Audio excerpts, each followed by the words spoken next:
for skulls and stuff like that. So first of all, let's do a headstone. So a headstone's pretty easy to do, gravestone, whatever. You just go to your front and you would start drawing your shape. Let's say I'm going to do like some sort of old kind of cross.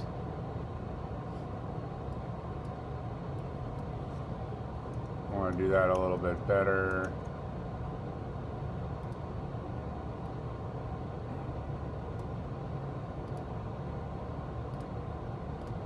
You have to draw basically the silhouette. There's a way of doing this to get it all symmetrical, but let's just kind of make it look old and weathered. So I'm doing sort of a fancier cross here, almost a Greek looking cross.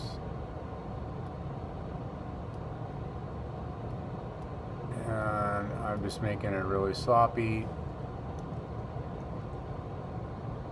which I shouldn't. But I don't want to take all day because I have to do a skull and a jack-o'-lantern and a scarecrow. So we just kind of go to the edge and then you make an arch and then you click and then you go to the edge and then you make an arch and then you click.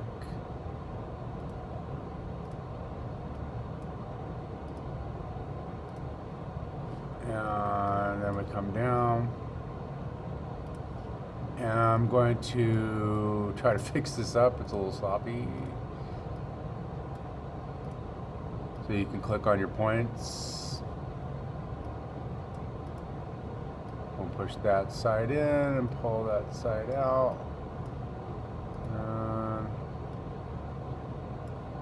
Let's see how that looks. Not perfect, but good enough. All right, so you draw your shape, basically, is the whole point here. And then you go to extrude, and you drop your spline in the extrude, and then you go back to your main view. You go to extrude, you have a movement for the different directions of the extrude, X, Y, and Z, and it's obviously on X, Y, Z, so that's the Z box. It's alphabetical, and you can thicken it up. You could go to caps and put it on fillet cap, and have like, you know, a pretty interesting headstone, and then maybe make like some sort of simple base for it if you wanted to make a graveyard. And if you need ideas for like other headstones, then go look at, you know, haunted graveyard or just even graveyard pics, gravestones. Just, you know, do a Google. Okay, and if you want to put like some writing on there, it's a whole different thing, and I'll show you that later. You can see where I was a little bit nicer and sloppier, but it, you know, this will be in the fog too, so it shouldn't be too bad. So you basically just draw your shape, and whether you're using, you know, like a fancy cross type of shape, or you just wanted to do something simple like an arch, you go and you draw your shape.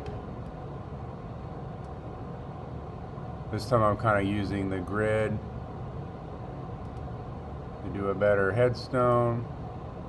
You always want to close off your spline, and if you're not sure if you did that or not, you can go over to just close spline, because it has to be a solid line. It can't have any breaks or openings in it, or it won't extrude. It'll look like a ribbon. So if that happens, you didn't seal it off. It has an opening somewhere. So you make your extrude, drop it in there, go to your extrude, put it on a fillet cap, change the extrude thickness, and you know, you have good headstone. And then, you know, make a base for your headstone. Usually the base would be a little bit fancier, so like maybe 2 or 3 pieces. And on those pieces, you have the ability on just plain cubes to go to fillet, and you can go to the fillet subdivision and just tell it to be 1, and it will. and then you reduce your fillet distance, and it will do a similar bevel to the fillet cap I did on the extrude.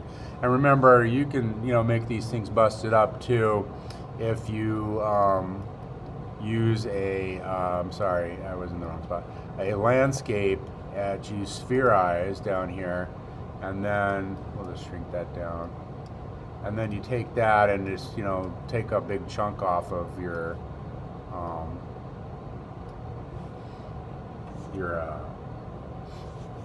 headstone. So we'll go to a buelle, and we'll boule off the extrude. Okay.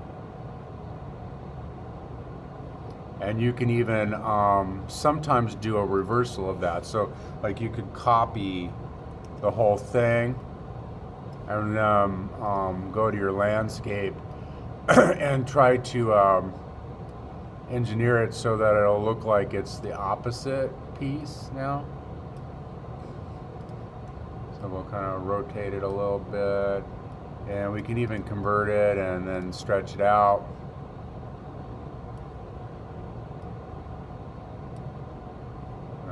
And then maybe just kind of rotate it around a little bit. All right, so I'm trying to make it look like the corner that broke off. So we'll take that new one and we'll shrink it down a little bit, and then you can just like plop it on the ground somewhere. It's your broken piece that fell off, and this stuff like that are really good. Okay, I haven't done a skull yet. I will save that for to do a scarecrow. I've actually never done a scarecrow before, but I have an idea for one. So let's just see if that pans out, and I'll do the jack-o'-lantern as part of it. All right, so we're gonna take and make our scarecrow. Typically has arms and some clothes and a head to scare off all the critters. I kind of want it. I think I want to bring that up a little bit higher like that. All right, so we're gonna use, my idea was to use a plane, and let's give the plane more segments so that it can be more clothy, and we'll look at it. And then I'm not sure about the width or anything, but we're gonna convert all this to polygons, and then we're gonna put colliders. So we're gonna go to tags, simulation tags, and we're gonna put a cloth collider on both the cylinders, which will be like the arm and body of the scarecrow. And then the plane, we're gonna put, we're not gonna belt this on anything, so we're just gonna go to simulation tag and put a cloth on it, and then hit play.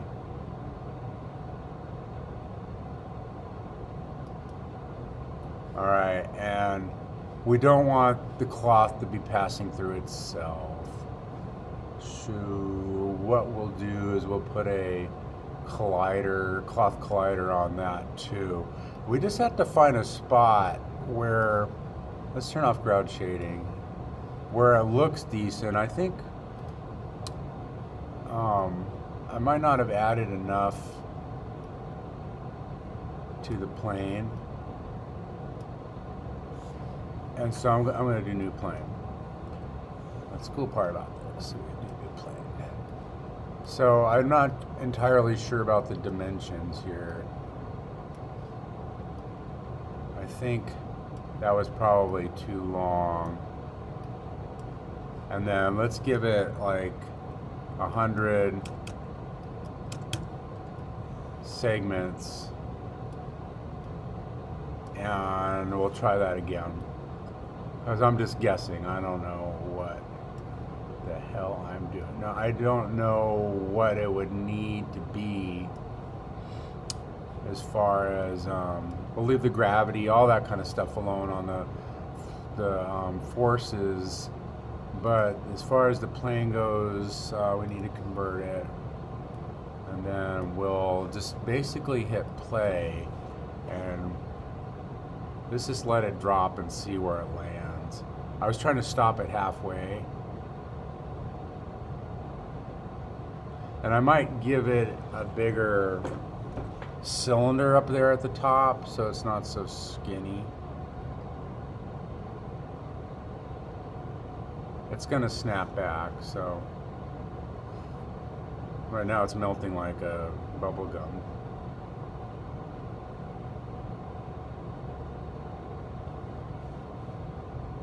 Just want to see where it lands.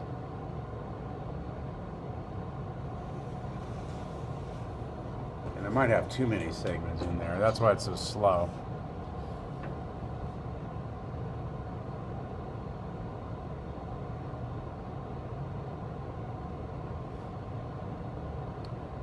I almost want to just scrub ahead because this is taking so long.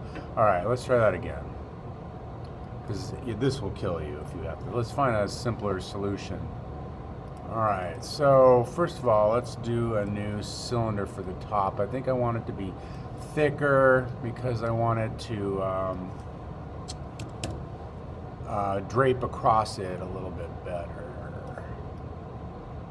So something like that should be pretty good.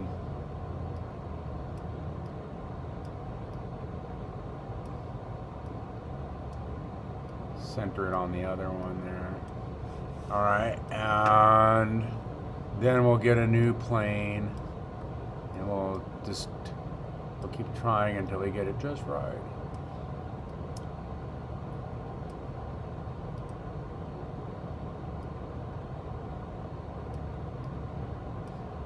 Gotta zoom in here. And I'm not gonna want the edges of that showing. I might make some hands sticking out, so that doesn't have to be that long. All right, and then you don't want the plane to be longer than the post. Making an old stick might look nicer, but I don't think we have time for that. All right, so let's try this one. So we're gonna make sure we convert it all to polygons, and then we're gonna go to the cylinder, and well, let's just you can select them all and put a collider on all of them at once.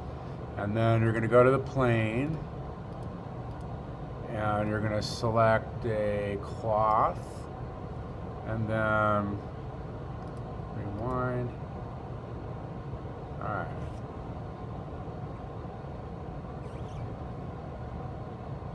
All right, so we don't want it to keep playing over and over again. We want to get to the end and to see what that looks like, or if we can find a spot.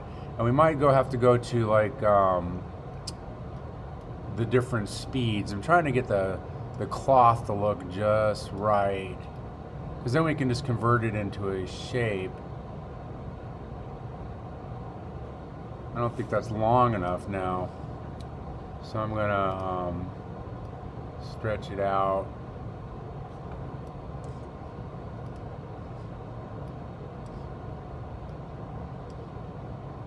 I gotta get rid of my cloth tag there. It's keeping it from doing stuff. Alright, put a new cloth tag on it.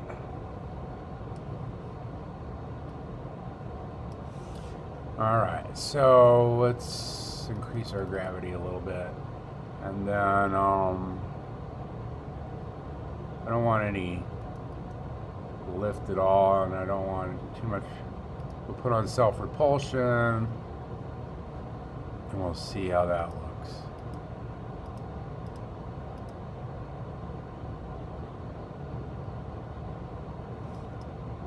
We'll make it more frames.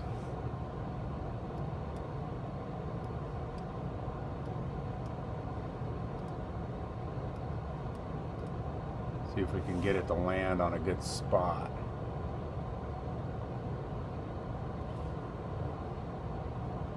I think the wind direction is screwing it up. Let's have no wind.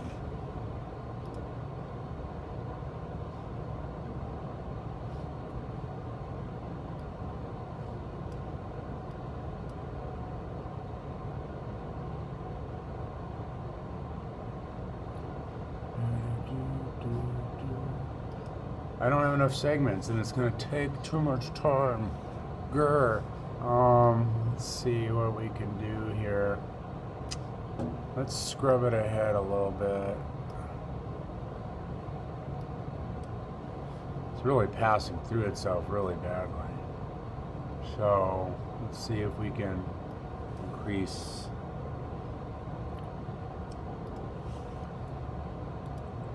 Yeah, that looks horrible.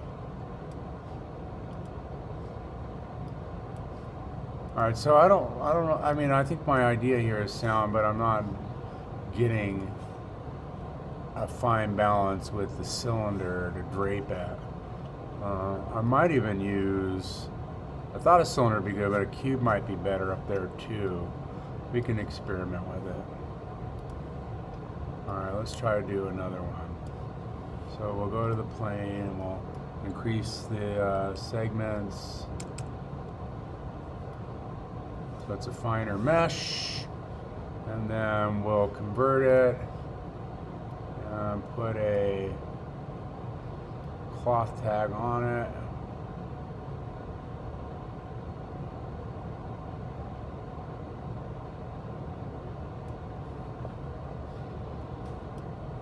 We'll increase the gravity, decrease the wind direction. I think we'll put it on the Y.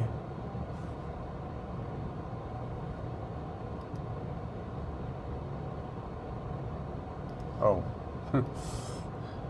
I made the gravity positive, so I was like, where's it going? It went the wrong way. Stop it.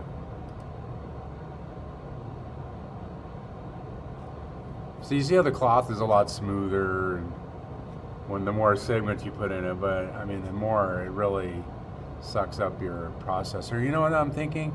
Probably a triangular piece of cloth would work best. So let's do it one more time now that we're experimenting. Or I'll take this plane and I'll rotate it to sort of a diamond, like more of a poncho. I think might be better. Let's try a little bit smaller segment, see if that speeds us up. So we'll convert it, and then let's just try without the collider. We'll just do the cloth and see, because the collider might be the thing screwing it up.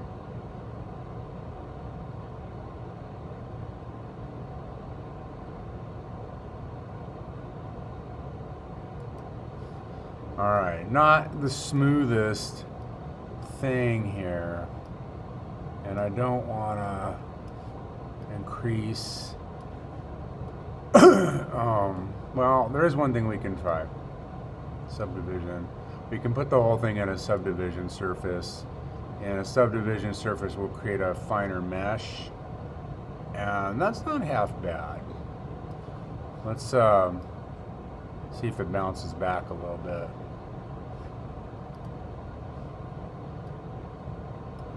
I think maybe my gravity might be too strong now. Let's just do 3.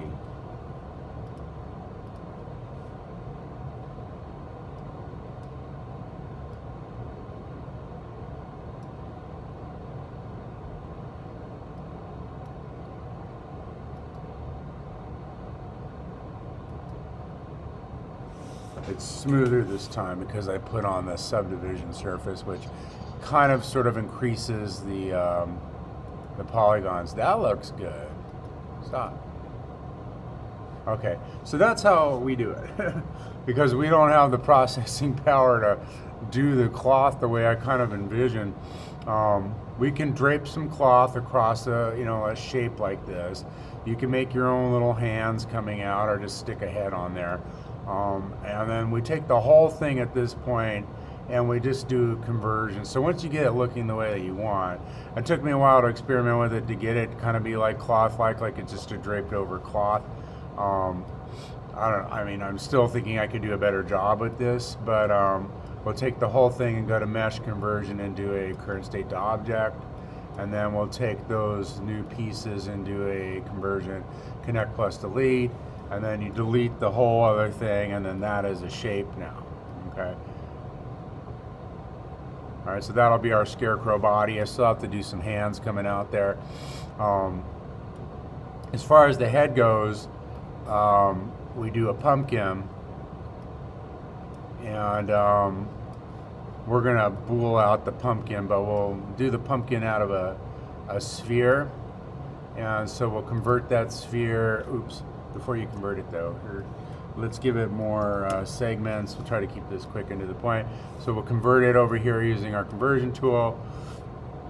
And then we'll squash it so it's not so round. And then you just want to go to sculpt. And we're going to use sculpted magnet to kind of do a skull in a minute here. So with this, you want to subdivide it a couple times. And then I would just go to the knife tool and start in the center. And I want to make my knife tool smaller and with higher pressure. And it looks like I got to subdivide it a couple more times. See how it's getting a little pixelated? That's the trouble. That's why everybody does sculpting in ZBrush. I mean, Maya, the other top software too, has a sculptor called Mudbox. It's the same way. It just sucks up all your processor and your brain. So I had to subdivide it 3 times. And when I cut it, you have to be really precise and steady with your hand. So you're just gonna do like pie sections.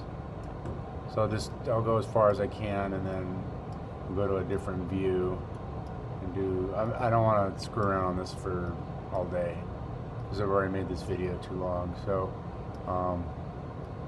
you'll get the idea. So you'll have to take more time with your pumpkin than I am,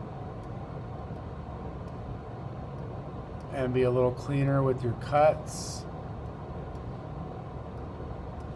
But we're gonna put a spooky light in this. It'll look pretty cool. And then I guess I'll do a skull on a separate video because I don't want this one to be too long. Alright, and so once you've done that, you're gonna go over to inflate, and you're gonna make that big, like really big, like even bigger. And you're going to inflate your pieces. I think that's too big now.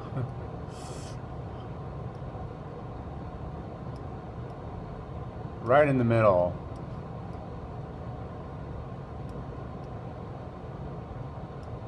And remember to kind of get it all over, otherwise you'll end up with a basketball. And your scarecrow will look like he's in the NBA.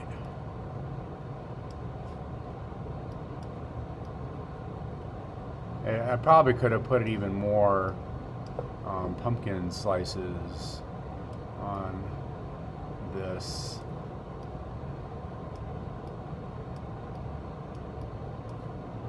Alright, I'm not too worried about that where it's getting crinkly.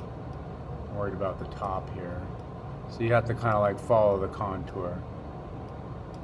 Alright, my pumpkin's a little lumpy as I'm rushing through it.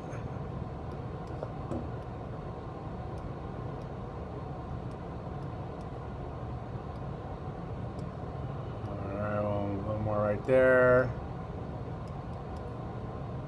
Alright, not bad for pumpkin. And then we'll go to pull and or grab, and we'll grab a section here for the stem that's obviously too big.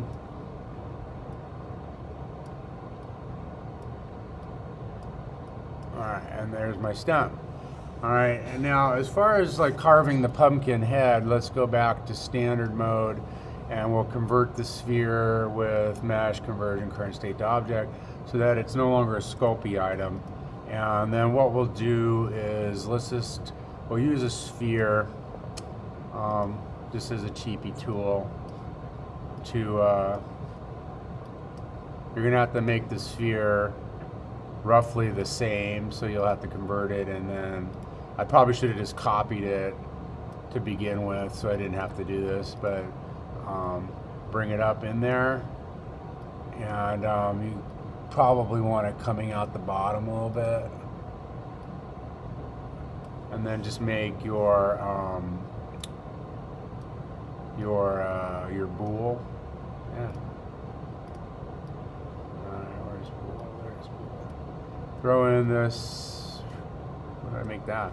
Make a. Oh, I made a subdivision by mistake instead of a bool. Oh, stupid. Bool. Alright, so we drag in the sphere and then the other sphere into your bool, and you should have it hollowed out. You just have to you need part of this other sphere showing. I'll show you how to fix it. Alright, so then to make your carved out face, you gotta bool it out. I'm trying to see, like, do I have any shapes here that I could just be cheesy with? I don't. Let's draw one. So we'll go to our front view, and actually we'll have to do it here on the side view because of the orientation that I did it on. And we'll draw like a cheapy jack-o'-lantern type of mouth.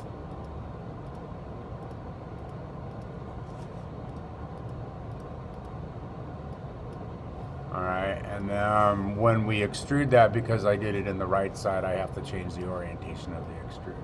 So remember, you want to go to the extrude, and it's not going to be on the z-axis. I did it on the side, so it'll be on the x-axis, and then that's where I will get the thickness from it. Okay, and then we can use that. We'll take the extrude and we'll convert it, doing current state to object, and then take the two pieces parts that it makes and do a connect plus delete, and then delete the original extrude, and then we'll use that to bool out a mouth. It's a little big, huh? That's good. All right, and then we'll bool the bool. So we're doing all kinds of cheat methods here. Okay, and then so now that is open, and then I'm pushing my luck. I'm going to go to the original bool here and go to the other sphere, and I might be able to shrink that down now and still keep my my other hole there. Alright, so good enough. And then as far as the eyes go, I'd have to I would probably take the whole thing and convert it into a shape and then do the eyes. So make editable, and then you'll have to open it up and take all of its parts and go back to mesh and do a connect plus delete, and then hopefully you can what can we use here? Maybe a pyramid? I don't know. Let's bring that pyramid up. Okay. And it's not the ideal shape, but I think it might be thick enough to knock a hole if I rotate it at an angle.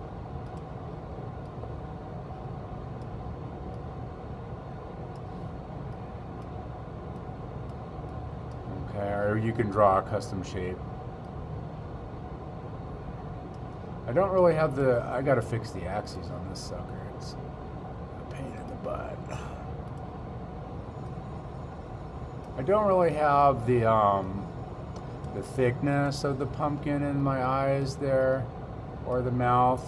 which kind of bugs me a little bit, but that's because I just did it with the cheesy bool. Well, we're not gonna like go up and do like some introspection of like, let's contemplate this pumpkin and see like all the intricate pieces. So I'm not gonna worry about it. Otherwise, I would if it was more clear and more visible. All right, so we'll take those 2 pumpkins. I think usually people flip that type of stuff upside down.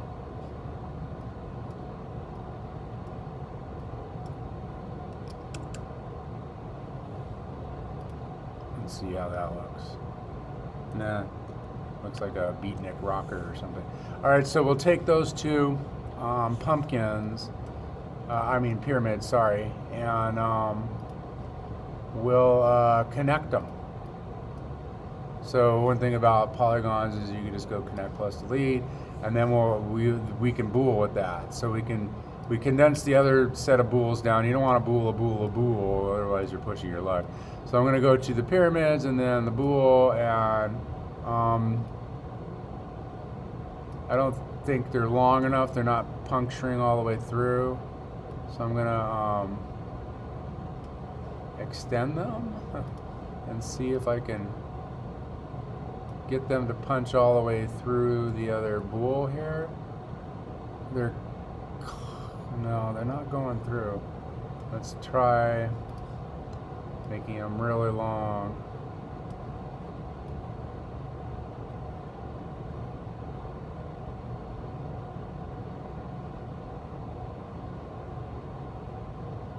That's not what I had in mind. I wanted to have a... Okay, well, we can fix that. So we'll take that if that happens, so I don't screw around on this much longer. You can see my pumpkin's looking a little cheesy, but I think it'll be okay at the end. I'm going to take the whole thing and convert it, make editable, and then we'll just keep condensing it down. And I'll go delete some polygons. All right, so ta-da, cheesy pumpkin. All right, so I'm going to go to my polygons tool to get rid of these inside polygons. And just hold down your shift key and roll over them and hit delete.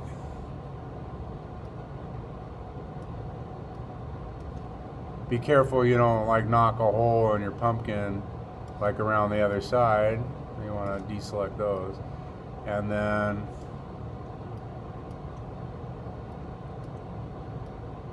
hit delete. And then we'll go back to our modeling tool, and then now the pumpkin eyes go all the way through. Cheesy pumpkin, but from a distance it looks pretty good, I think. All right, so let's take and we'll put a spooky light in there. I kind of rushed through that, so hopefully you'll take and do a better job, because I can't do a video that's like 12 hours long, and that would probably be like a couple hours, or do like a perfect one, maybe take a couple hours. So we'll do, I don't know, what do you think, an orange light? We'll take it and make it brighter. We'll give it a soft shadow. We'll give it volumetricness. We'll increase the inner distance, and then we'll see what that looks like. Okay, and then I think I'll take the same light, copy paste it, and reduce that light's brightness down, and take off the volumetric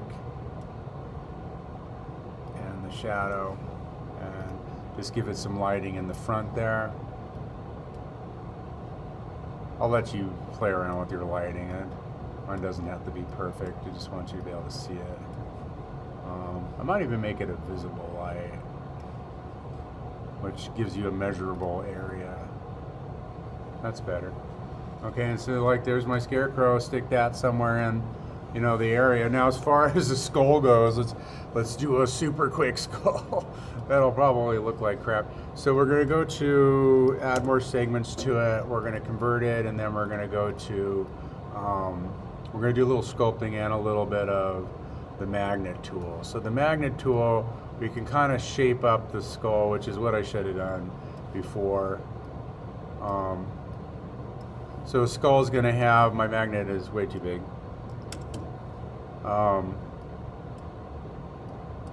It's going to come in on the sides here. It's the diameter or radius of your tool is going to determine how good this comes in. Sides of skulls are usually kind of flat, and then you're going to have like the jaw coming down. You can kind of see it coming together pretty good. And then underneath it, you want to kind of bring it up like that. Avoid getting rubbery. And then go to a smaller brush and pull out the cheekbones.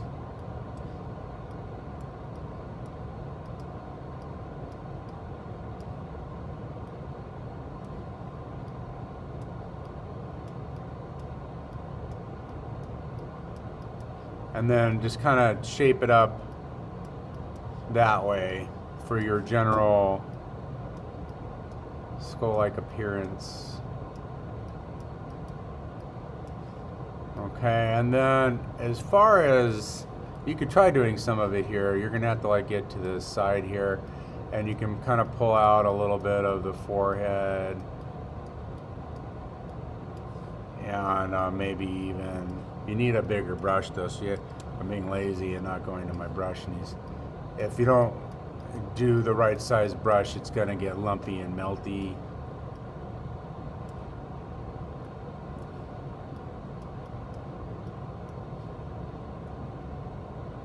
So I'm just trying to like kind of shape it up into that general skull shape, which was a little bit hard to do just in the skull. All right, so then we'll go to sculpt, and we'll subdivide it, boom, boom, boom, maybe 3 times. And then we'll go to the knife tool, and we'll carve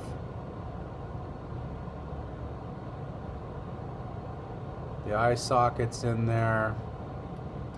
We can bool those out also. All right, and then we'll make a smaller tool. We'll do the teeth.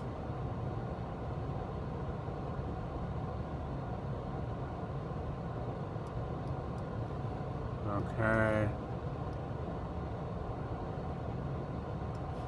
We'll do the nostril. All right, and then you can, get in there with your tool and start altering, the eyebrow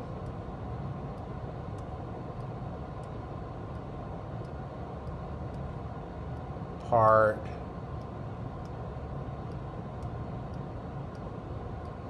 And maybe, pull out the cheekbones a little bit better.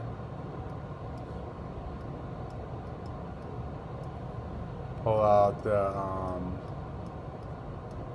jawbone a little bit better. I might have to carve some more teeth in there on the sides, because that'll go all the way back. All right, and fix up the eyes a little bit better.